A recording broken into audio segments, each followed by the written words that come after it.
Hey, you see the cop around here? Just when you think you know a guy, You guys sure? Sure? they may just do something to surprise you. The Little John half of Cleveland's own Big Chuck and Little John show, John Rinaldi, has been a big man on the small screen since the 1960s. But this funny guy did something shocking, something that he once swore that he would never, ever, ever, ever do. I never wanted to write a book, and people were asking me for years to write a book. But I said, nah, I never wanted to write a book. Well, I'm retired now. I got a lot of time. And I thought, yeah. Teaming up with author Carl Hendricks, John decided to tell all. You! I'll knock your head off! He's spilling the tea, mostly on his pants, but he's letting his big, not-so-secret to success be known to all. At 80 years old, John is still following some advice that he got from his dad, Michael. His whole thing with me was you never let your height bother you. And that your feet reach the ground, that's all you need to know about. John says growing up in a large, extended Italian family on the east side of Cleveland in the 1950s and 60s was just great. He was class president in John Adams High School and had a ton of great friends. John then went off to Ohio State, and 4 years later, they threw him out with a degree in marketing. Why did you pick marketing? It didn't require a foreign language. And his marketing degree led to a career in the jewelry business, where John's meeting with one customer changed his life. They used to send me up as a young salesman, go make them laugh. So I'd go up there and talk to him and everything like that. And he says, do you like to be funny? I said, yeah. He goes, I know these guys, Houlihan and Big Chuck. I said, well, here's my card. Tell them to give me a call.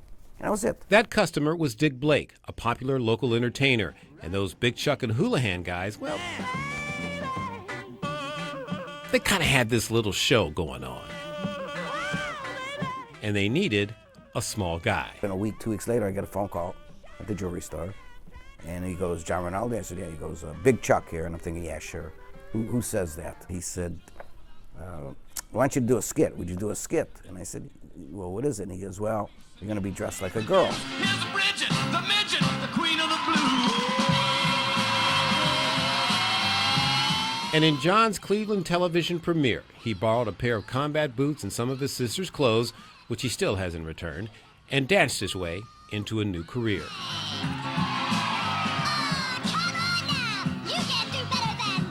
And he goes, you know what? Your name's going to be Little John. Okay. He says it'll be a good play, Big Chuck and Little John. And this is like 8 years before I was on the co-host. What do you want? John went on to appear in dozens and dozens of skits,